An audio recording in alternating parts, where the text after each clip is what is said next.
Confusion, well, you probably know that no browser is going to convert into a buyer if they're confused. Confused people don't buy. And if you're watching this, you probably know that the goal of your website copy, your brand messaging, and all of the marketing you're putting out there is to eliminate any confusion or sticking points and help your customers and your clients understand that you are the one they should want to work with. That's all fine and dandy, but runs into a little bit of a snag if you have two distinct target audiences that you are trying to market to. Oh boy, have I been there. That's why in this video, you are gonna learn what to say if you have sort of two businesses under one roof, or at least you've got two ideal dream clients and customer types that you're trying to appeal to with what it is you do. I experienced this for years when I had calligraphy and copywriting under one roof. More on that later. We've had clients work through this, but specifically, I thought about doing this video because we have so many students inside Copywriting for Creatives, my signature program, that bring this question up, and so I thought, you know what, I'm just gonna make a video about it because it's a good question. Hit like if that's you too and you're excited to figure this out finally. And if we have not yet met, hey there, my name is Ashlyn Carter.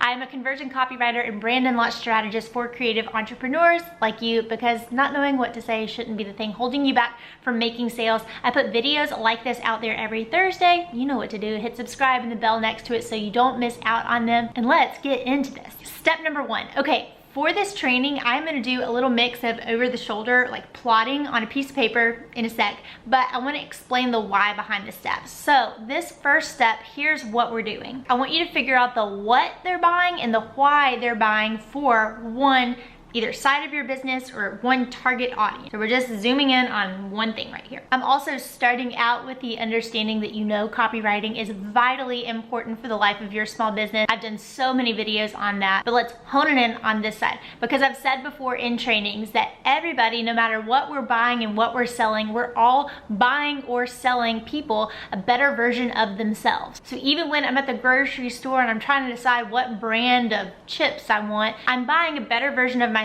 with whatever decision I make. So I want you to think about that for this offer. What is the result people are buying from purchasing from your shop or purchasing your one-on-one services? Focus on the benefits here, not so much the features. Those are very important, and I've talked before in a video at this point in the video about why that is so important as well. Sometimes I think benefits get all the rap, which is great, but the features do matter. One more PSA before I flip the camera around. If you are an artist or a maker or a creator, or you're the type of person that thinks, Ashlyn, I don't solve a problem, what I'm doing isn't curing cancer or really providing that much value to people, it's just artistry. I get it. That's why I want to use the example that I'm using inside this video, because I did calligraphy for a decade and sold to couples. You don't need calligraphy to get married, so here you go. Okay, watch over the shoulder. I'm gonna break this down. Okay, I hope you like my setup. So I'm trying to show the two split sides. This is a little brainstorm exercise. The first thing I want you to see is, if we're talking about like the calligraphy side, this is the style, we got it. Okay, so this is what we're selling, and I got specific here. That's what I want you to do. I did a little brainstorm of the what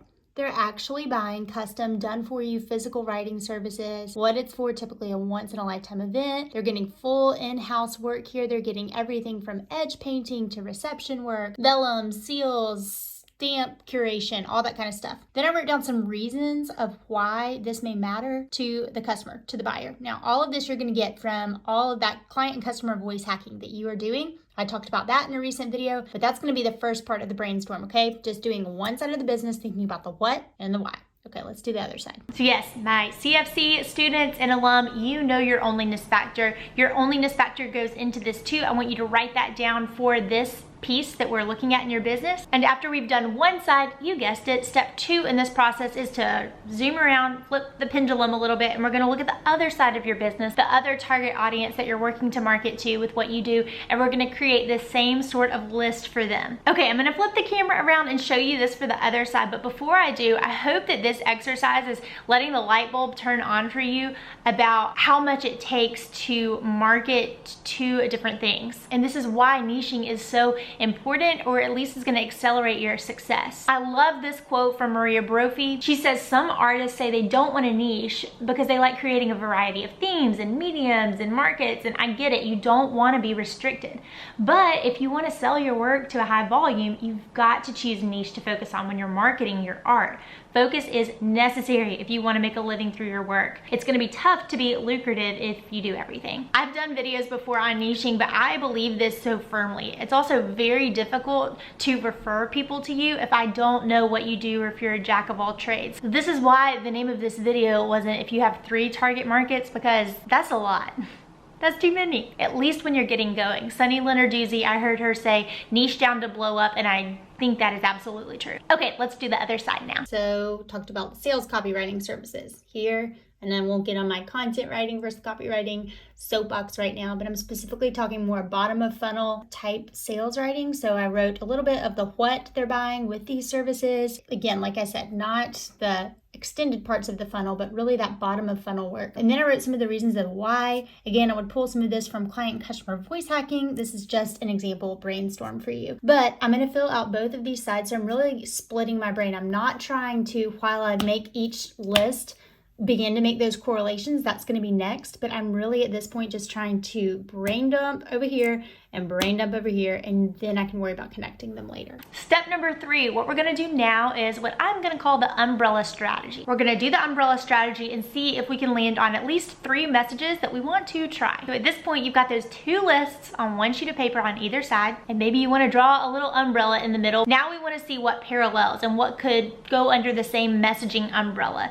So the easiest way for me to do this is to draw lines and write notes along the way. It's such a jargony word, but what synergies do you see? What connection points do you see between these lists of things that people want and they desire and they're looking to have achieved by working with you or purchasing from you? Side note, for a little while, it may be possible to have one side of the business propel the other one. I'll talk more in a minute about that. But let's go ahead, flip the camera around and make those zigzags. Yes, I drew an umbrella. My mom was a teacher. This is what you get. What I want you to see here is if we are trying, and remember, this is a brainstorm exercise. This may not work. We're just trying to test a hypothesis here and see if they could even fit under one business or if it needs to be split. It's not my favorite thing to communicate 2 businesses under one roof, but like I said, if you're starting out and you're trying to figure things out, sometimes there's a time and a place for it. That said, if you are stretching so far, like I hope you warmed up before you stretched and it's a little bit of a reach, then it would not work. But there are some correlations here that we can go with. So obviously there is the writing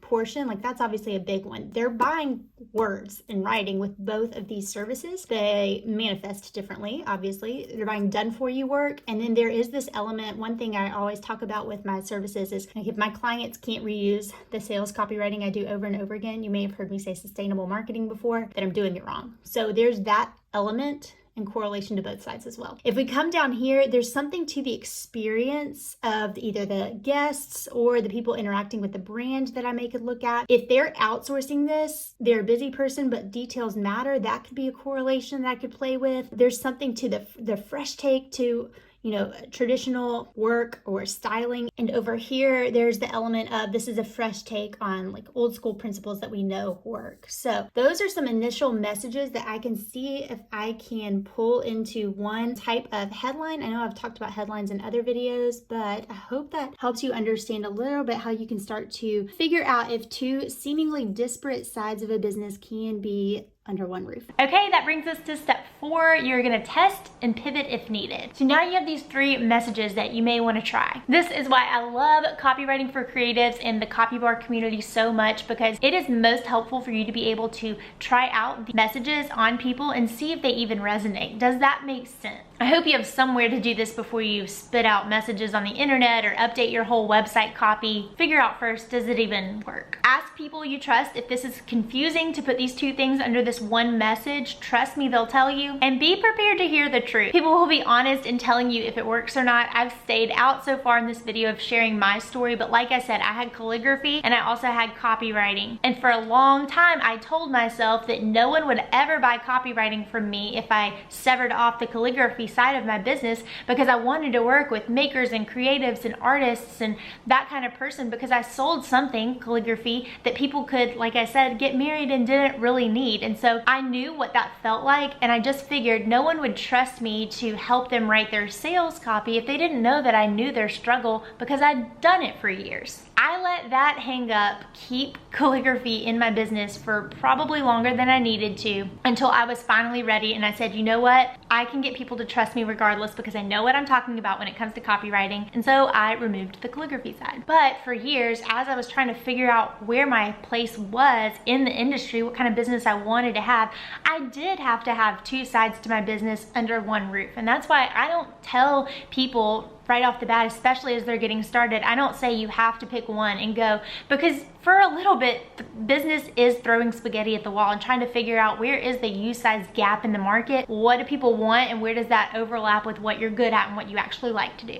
Takes a minute to figure out. And there you have it. If you want to learn more about how you can write personality-packed copy that converts, make sure you look below. I have a free class all about this. It's kind of my TED Talk, awcopyclass.com. And this may be helpful too. After you've got this figured out and you've split your website off, you need some solid services or work with me pages there. So I've got another video where I talk about that. Again, speaking from experience, don't be afraid to try. Don't be afraid to ask people if your message is confusing. If it's a hard pill to swallow that you may need to trim down a little bit, remember that Maria quote that I read, and then put the book Essentialism on your list as well. So there you go. That's how to organize your message in your business if you have two sides or you've got two distinct, disparate target audiences that you're trying to market to. If you like this video, let me know by clicking the like button and hit subscribe. Do all the things that let the algorithms know that this is the kind of content that you want to be served up. And as always, you can ask any questions that you have down below in the comments. Thanks so much for watching. I'll see you in the next video.